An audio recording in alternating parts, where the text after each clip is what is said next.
నమస్తే welcome to BCN news నేను విజయలక్ష్మి ముందుగా బీసీఎన్ ప్రేక్షకులకు క్రిస్మస్ శుభాకాంక్షలు ఇప్పుడు ముఖ్యాంశాలు పేదల ఆరోగ్యం కోసమే సీఎం రిలీఫ్ ఫండ్ అందజేత పాలకులలో లబ్ధిదారులకు చెక్కులను అందజేసిన మంత్రి నిమ్మల రామానాయుడు వేముడోల్లో మాజీ ప్రధాని అటల్ బిహారీ వాజ్పేయి జయంతి దేశాభివృద్ధికి విశేష సేవలందించారంటూ పలువురు వక్తల ప్రశంసలు మిలిటరీ మాధవరంలో రెవెన్యూ సదస్సు భూ సమస్యల పరిష్కారమే కూటమి ప్రభుత్వ లక్ష్యమన్న ఎమ్మెల్యే బులిశెట్టి భీమవరంలో తాళం వేసిన ఇళ్లలో చోరీలకు పాల్పడుతున్న నిందితుడి అరెస్ట్ 13.5 లక్షలకు పైగా విలువైన సొత్తును రికవరీ చేశామన్న ఎస్పీ అద్నాన్ నయీం అస్మి రాష్ట్రంలో ప్రజలంతా ఆరోగ్యంగా ఉండాలని ముఖ్యమంత్రి చంద్రబాబు నాయుడు పవన్ కళ్యాణ్ ఆలోచనలతోనే పేదల కోసం సీఎం రిలీఫ్ ఫండ్ అందజేస్తున్నట్టు మంత్రి నిమ్మల రామానాయుడు పేర్కొన్నారు పశ్చిమ గోదావరి జిల్లా పాలకొల్లులోని ఆయన క్యాంపు కార్యాలయంలో నియోజకవర్గంలోని 36 మందికి 21 లక్షలు సీఎం రిలీఫ్ ఫండ్ చెక్కులను అందజేశారు ఈ కార్యక్రమంలో టీడీపీ జనసేన బీజేపీ నాయకులు కార్యకర్తలు పాల్గొన్నారు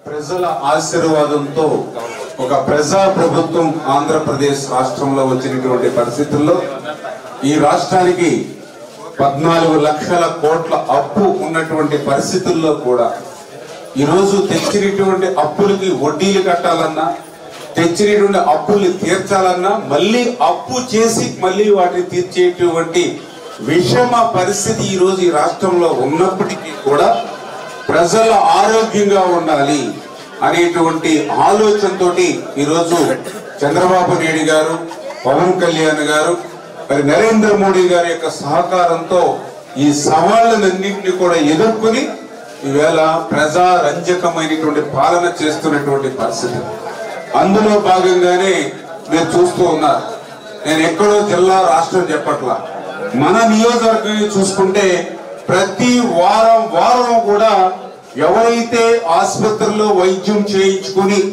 మరి బిల్లులు తెచ్చుకుంటారో వాళ్ళకి సీఎంఆర్ఎఫ్ చెక్కులు ఎందుకంటే ఈవేళ ఆసుపత్రికి వెళ్ళి ఆరోగ్యం కుదుట పడింది కానీ మరి కట్టినటువంటి బిల్లులకి అప్పులు ఎట్లా తీర్చాలని వాళ్ళ మనోవేదన ఉండకూడదు అనేటువంటి ఆలోచనతో వాళ్ళకు కూడా మరి యొక్క చెక్కులు అందించేటువంటి పరిస్థితి ఈవేళ ఈ యొక్క తెలుగుదేశం జనసేన బీజేపీ ఎన్డీఏ ప్రభుత్వం గ్రామంలో ఒక తెలుగుదేశం ఒక జనసేన బీజేపీ నాయకుడి దగ్గరికి మీరు వెళ్తే మిమ్మల్ని మా దగ్గరికి వెంట పెట్టుకుని మీ కష్టాలు చెప్పి ఆ అప్లికేషన్ మీరు మాకు ఇస్తే దాన్ని మళ్ళీ మా ఆఫీసులో స్క్రూటినీ చేసి ఇవన్నీ మేమే మోసుకుని వెళ్ళి మళ్ళీ అక్కడ అమరావతిలో మళ్ళీ ఆ సీఎంఆర్ఎఫ్ కార్యాలయంలో పెట్టి మళ్ళీ అక్కడ అన్ని కూడా మళ్ళీ వెరిఫికేషన్ అయిన తర్వాత మళ్ళీ శాంక్షన్ అయిన తర్వాత ఆ చెక్కులు కూడా మళ్ళీ మేమే తీసుకొచ్చి మళ్ళీ మేమే మీకు ఫోన్ చేసి మీకు రమ్మని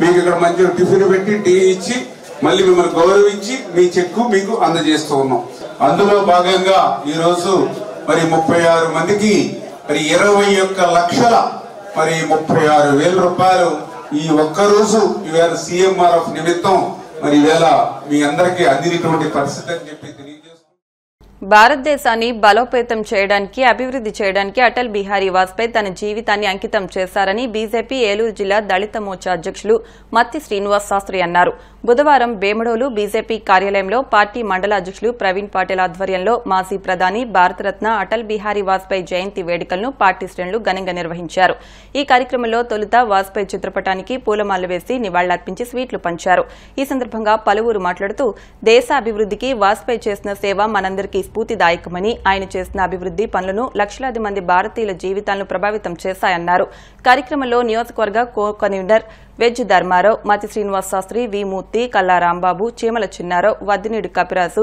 పాకిన సత్యనారాయణ సుశీల తదితరులు పాల్గొన్నారు बिहारी वाजपेयी गारू 100 जयंती संदर्भंगे पार्टी भारतीय जनता पार्टी नरेंद्र मोदी गारू राष्ट्र जातीय पार्टी पिలుపు మీద మండల స్థాయి వరకు జిల్లా స్థాయి వరకు కార్యక్రమం సూపర్ పరిపాలన ఆయన వచ్చిన తర్వాత సూపర్ పరిపాలన డే 25వ తారీఖు ఘోషిత చేశారు.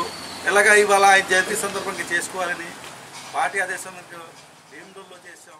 బిహారీ వాజ్పేయి గారి 100వ జయంతి సందర్భంగా మహనీయునికి ఆయన నేషనల్ హైవే ఆయన చేసిన పనులు నేషనల్ హైవేలు ఇవ్వాలి అంత శుభ్రంగా హైవేలు నడవడానికి కారణం వాజ్పేయి గారు. అలాగే పేద ప్రజలు బడుగు బలహీన వర్గాలందరికీ ఈ పథకాలు రచించింది కూడా ఆయన. మాజీ ప్రధాని శ్రీ వాజ్పేయి గారి జయంతి జరుపుకోవడం జరుగుతుంది. పార్టీ పిలుపు మేరకు వాజ్పేయి గారు 1924 డిసెంబర్ 25న జన్మించారు. అలాగే ఆగస్టు 6, 2018న ఆయన కాలం చేయడం జరిగింది. అయితే భారతీయ జనతా పార్టీకి మూల స్తంభంగా ఉండి ఆ సిద్ధాంతాలని యావత్తు దేశం మొత్తాన్ని పార్టీలతో సంబంధం లేకుండా అన్ని రాష్ట్రాల్లోనూ తన యొక్క పథకాలను అందజేయాలనే కృషి చేసినట్లు వాజ్పేయి గారు.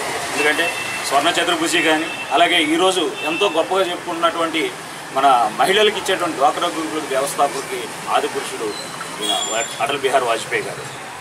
ఈయన ఉండగానే దేశంలో యొక్క అన్ని రకాల వర్గాలకి అన్ని రకాల పథకాలు అందే విధంగా అనేక చర్యలు తీసుకున్నాడు.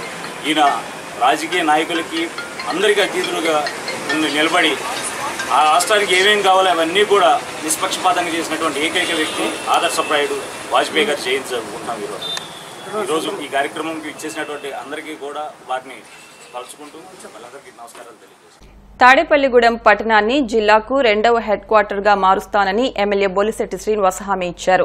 పశ్చిమ గోదావరి జిల్లా తాడేపల్లిగూడెం మండలం మిలిటరీ మాధవరంలో రెవెన్యూ సదస్సు నిర్వహించారు. ఈ సదస్సును ఉద్దేశించి ఎమ్మెల్యే మాట్లాడుతూ గత ప్రభుత్వ పాలనలో రెవెన్యూ సమస్యలు ఎక్కడికక్కడే ఉన్నాయని అన్నారు.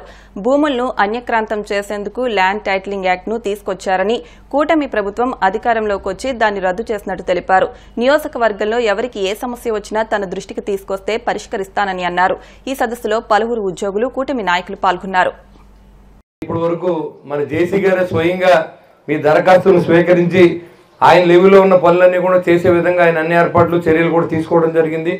ఇంకా ఇక్కడ కూడా 92.55 ఏకర్స్ మరి ఇక్కడ అన్క్లెయిమ్డ్ భూమి కింద చూపిస్తూ ఉంది. ఎవరో రైతుల దగ్గర ఉండే ఉంటుంది. ఇది మీరందరూ కూడా మీ నెంబర్లు తెలుసుకుని మీరు కొంచెం ఎంఆర్ఓ గారి దగ్గరికి వెళ్తే దాన్ని ఆన్లైన్ చేయించుకునే అవకాశం ఉంటుంది. ఇదివరకు ఉన్న పాత పద్ధతి ప్రకారం ల్యాండ్ టైటిలింగ్ యాక్ట్ ప్రకారం అయితే ఈ 92.55 ఎకరాలు మీది కాదు, అది ప్రభుత్వంలో వారు నచ్చిన వాళ్ళకి వాళ్ళు పట్టాలు ఇచ్చేసి దాన్ని వాళ్ళు ఆక్రమించేద్దరు. కానీ ఈ ప్రభుత్వం ఆ ల్యాండ్ టైటిలింగ్ యాక్ట్ని రద్దు చేసి ఒక పకడ్బందీగా ఒక యాక్ట్ని తయారు చేశారు. ఇవాళ ఒకళ్ళ పొలంలో ఒకళ్ళు కనుక ఆక్రమిస్తే 10 సంవత్సరాల జైలు శిక్ష బయటికి రాకుండా చేసే బాధ్యతను ఈ ప్రభుత్వం తీసుకుంది. అంటే ప్రజలకు న్యాయం చేయాలి, గొడవలు జరగకూడదు, ఎక్కడా కూడా ఎవరి భూమి ఇంకొకరు అనుభవించకూడదు, ఎవరు న్యాయంగా ఎవరి భూమి అయితే వాళ్ళే అనుభవించారన్న ఆలోచనతో ఈ ప్రభుత్వం పనిచేస్తూ ఉంది. మరి ఇది అప్పుడే మన 6 నెలల కాలంలో 2 సార్లు రెవెన్యూ సదస్సులు నిర్వహించాం. మరి అన్ని విలేజ్లో కూడా కళ్యాణక ఆదేశాల మేరకు ఒకే రోజు 13,330 మరి పల్లెటూరులో సదస్సులు కూడా మనం చేసి అక్కడ ఇబ్బందులన్నీ కూడా గవర్నమెంట్ దృష్టికి తీసుకెళ్ళడం జరిగింది. ఈ ఊరు గ్రామం రావడానికి రోడ్లు లేవు. ఇక్కడి నుంచి హాస్పిటల్కి వెళ్ళాలంటే కనీసం గంట సేపు పడుతూ ఉంది. దానికి నేను ఆల్రెడీ ఒక మన ఎన్ఆర్జీఎస్ వచ్చిన నిధుల నుంచి ఒక 40 లక్షలతో అందాక జగన్నాథపురం దాకా రోడ్డు వేస్తూ ఉన్నాం. ఇది కూడా కలపడానికి ఏ గ్రాంట్ వచ్చినా మేము ఏర్పాటు చేస్తాం. మీరు కూడా సహాయం చేయవలసిందిగా నేను కోరుతా ఉన్నాను. మా రైతులు అడుగుతూ ఉన్నారు, ఇక్కడ నాయకులను కానీ మమ్మల్ని కానీ, సార్ మాకు డబ్బులు రాలేదని అడుగుతూ ఉన్నారు. కాబట్టి మరి 7 నెలల సబ్సిడీ వచ్చే విధంగా ప్రభుత్వంతో మాట్లాడవలసిందిగా నేను కూడా మిమ్మల్ని రిక్వెస్ట్ చేస్తూ ఉన్నాను. మరి అంతేకాకుండా ఈ ఎర్రకాలువ ముంపు శాశ్వత పరిష్కారం కావాలని చెప్పి మన అసెంబ్లీలో కూడా మాట్లాడటం జరిగింది. దాని నిమిత్తంగా ఇవాళ కలెక్టర్ గారు జేసీ గారు శ్రద్ధ వహించి 9.84 కోట్ల రూపాయలని పటిష్టమైన గట్టు ఏర్పాటు చేసే విధంగా ప్రభుత్వం డబ్బు శాంక్షన్ చేసింది. దానికి ఎవరు ఎదుర్కొన్న రైతులు వాళ్ళందరూ కూడా దగ్గరుండి క్వాలిటీగా పనిచేయించుకోవాల్సిందిగా నేను కోరుతూ ఉన్నాను. మీరు చేయవలసిన సహాయం అది ఒకటే. ఇవాళ కలెక్టర్ గారు ఇక్కడ నేను వచ్చిన జేసీ గారు మన కాన్స్టిట్యున్సీకి ఒక 6-7 సార్లు వచ్చారు. కలెక్టర్ గారు 3-4 సార్లు వచ్చారు. గడిచిన మరి ప్యాడీ ప్రొక్యూర్మెంట్ మీరు చూశారు, నభూతో నా భవిష్యత్తు ఇంకొకటి ఎవడో చేయలేని విధంగా మన జేసీ గారు నిరంతరం 24 గంటలు కష్టపడి ఎక్కడ రైతు ఇబ్బంది పడకుండా తడిసిన దాన్ని అక్కడ లేకుండా మిల్లర్ ఇబ్బంది పెట్టకుండా చూసిన ఘనత మన జేసీ గారు దక్కుద్దని కూడా నేను తెలియజేస్తున్నాను. ఇలాంటి అధికారులు ఉంటేనే మనకి మంచి పేరు వస్తుంది. మనకు ఆర్డీఓ గారు ఉన్నారు. ఆర్డీఓ ఆఫీస్ కట్టించి వచ్చిన బాధ్యత మన మీద ఉంది, ఖచ్చితంగా కట్టించుకుందాం. అలాగే డిఎస్పీ ఆఫీస్ ఉంది. ఇది సెకండ్ హెడ్ క్వార్టర్గా మనం తయారు చేసుకునే బాధ్యత మనం తీసుకోవాలని కూడా నేను ఆలోచన చేస్తూ ఉన్నా. పశ్చిమ గోదావరి జిల్లా నర్సాపురం మండలంలోని దర్బరేవు గ్రామంలో ఆంధ్రప్రదేశ్ ప్రభుత్వం ఆదేశాల మేరకు గ్రామ రెవెన్యూ సదస్సు నిర్వహించారు. ఈ సందర్భంగా ఆర్డీఓ దాసరాజు మాట్లాడుతూ గ్రామంలోని కంపెనీ భూములపై రీసర్వే చేసినట్టు తెలిపారు. గ్రామంలో భూ సమస్యలు తీర్చడానికి ఈ రెవెన్యూ సదస్సు ఏర్పాటు చేసినట్టు తెలిపారు. గ్రామంలోని సమస్యలన్నీ నమోదైతే త్వరలోనే పరిష్కరించనున్నట్టు తెలిపారు. ఈ కార్యక్రమంలో నీటి సంఘం జిల్లా ఉపాధ్యక్షులు మారాజు, టీడీపీ నాయకులు, జనసేన, బీజేపీ నాయకులు, గ్రామస్తులు, రెవెన్యూ అధికారులు పాల్గొన్నారు. ఉన్నతాధికారులు వస్తారని తెలిసినప్పుడు ప్రజలు పెద్ద ఎత్తున వస్తారు, వీళ్ళకి సమాధానం చెప్పే వాళ్ళు ఉండాలన్న ఉద్దేశంతో నేను రావడం జరిగింది ఇక్కడికి. ఇది మరి ఇక్కడ సమస్యలు కూడా ప్రత్యేకమైంది.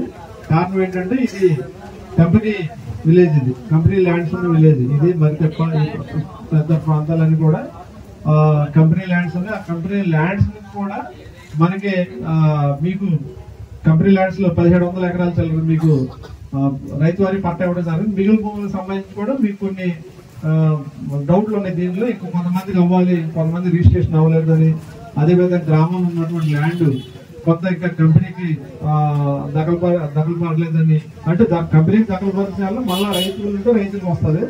అదేవిధంగా గ్రామంలో ఏదైతే ఉందో అది ఇంకా 22లో ఉంచారని, దాన్ని తీసి అందరు కూడా రిజిస్ట్రేషన్ ఏదైనా చేయాలని ఈ సమస్యలు.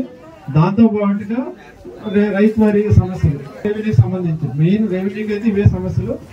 ఈ గ్రామ రెవెన్యూ సమస్యలు పెట్టిందే అందుకోసం. ఏదైనా రీసర్వే జరిగితే ఆ రీసర్వేలో తప్పులు ఏమైనా ఉంటే ఆ తప్పులు సరిచేయడానికి గత ప్రభుత్వంలో పాస్బుక్లు ఇచ్చుంటే ఆ పాస్బుక్ల మీద వివిధ వ్యక్తుల బొమ్మలు ఉంటే ఆ బొమ్మల స్థానంలో పూర్తి పూర్వం ఎలా ఉండే పాస్బుక్లు, అటువంటి పాస్బుక్లే మళ్ళా ఇవ్వాలన్న ఉద్దేశంతో చేయడం జరిగింది. అదేవిధంగా అపరిష్కృతం ఉన్నటువంటి భూములకు సంబంధించిన తగాదాలు ఏంటంటే చేయడం జరిగింది. ఇక్కడ తగాదాలు ఖచ్చితంగా ఉన్నాయి. కారణం ఏంటంటే ఇది కంపెనీతో పాటు దీన్ని ఆనుకున్నటువంటి వేములదేవి పరిసర ప్రాంతాల్లో కూడా అన్ని కూడా అసైన్ ల్యాండ్స్ ఉన్నాయి. ఇక్కడ అసైన్ ల్యాండ్స్ ఉన్నాయి కనుక అసైన్ ల్యాండ్స్ కి ఒక బేసిక్ రూల్ ఉంది.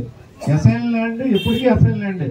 కాకపోతే గత ప్రభుత్వంలో 20 సంవత్సరాలు ఎవరైతే ఒరిజినల్ రైతుకి ఇచ్చారో ఆ రైతే 20 సంవత్సరాలు ఉంటే ఆ రైతుని అసైన్ ల్యాండ్ నుంచి ఫ్రీ హోల్డ్ చేయడానికి ఒక నిర్ణయం తీసుకోవడం జరిగింది. కానీ దానిలో కూడా కొన్ని అవకతవకలు జరిగినాయి. రైతు చేతులు మారిపోయినా వాళ్ళ పేర్లు పెట్టారు. అదేవిధంగా చేతులు మారిపోయినా కొంతమంది పేర్లు రాలేదు. ఇది అసంబద్ధం ఉందని చెప్పి దాని మీద ప్రజెంట్ ఎంక్వైరీ నడుస్తుంది. దానివల్ల ఏవైతే ఆ ఫ్రీ హోల్డ్ అక్రమంగా చేశారు లేకపోతే అర్హులైన వాళ్ళకి చేయలేదు, ఇవన్నీ కూడా మళ్ళీ వెరిఫై చేయడానికి ఒక కలెక్టర్ గారి ఆధ్వర్యంలో ఒక ప్రత్యేకమైన ఆఫీసర్ నియమించి దాన్ని కూడా మనం వెరిఫై చేయడం జరుగుతుంది. అందరికీ ఏ విధమైన న్యాయం జరిగిందో మిగిలిన వాళ్ళకి అదే న్యాయం జరగాలి. అదేవిధంగా అందరికీ ఒక అన్యాయం జరిగితే, పూర్వం అన్యాయం జరుగుంటే దాన్ని ఎలా సరిదిద్దాలన్న ఐడియాతోనే మనం వెళ్ళాలి. ఎవరికి ఇక్కడ అధికారులు అంటే పార్టీలకు అతీతంగానే పనిచేస్తాము. ఏ పార్టీకి కుంభకరిస్థితి కూడా ఉండదు. అలా చేస్తే మేము అధికారులు కాము. ఆ గ్రామాల్లో కూడా అదే జరుగుతుంది. కావునైన వాళ్ళు కాదని వాళ్ళు ఉంటారు. కానీ ఒకసారి చట్టం అయిన తర్వాత చట్టాన్ని అందరూ గౌరవించాలి. అదే మేము చేసే పని. కుంభకాస్తున్నారని వీళ్ళు కుంభకాస్తున్నారని అంటారు కామన్. కానీ నిజం అనేది ఉంటది కదా. ఆ విధంగానే మనం మీకు దబ్బరేవు ప్రజలు ఎవరు కూడా ఏమీ బాధపడొద్దు, మాకు అన్యాయం జరిగిందని బాధపడొద్దు, లేకపోతే ఇంకోళ్ళు అన్యాయం చేస్తారని బాధపడొద్దు. ఏది న్యాయం అయితే అందరినీ కూర్చోబెట్టి పారదర్శకంగా డిస్కస్ చేసుకుని చేసుకుందాం. ఇప్పుడు కాసేపు ప్రకటనలు.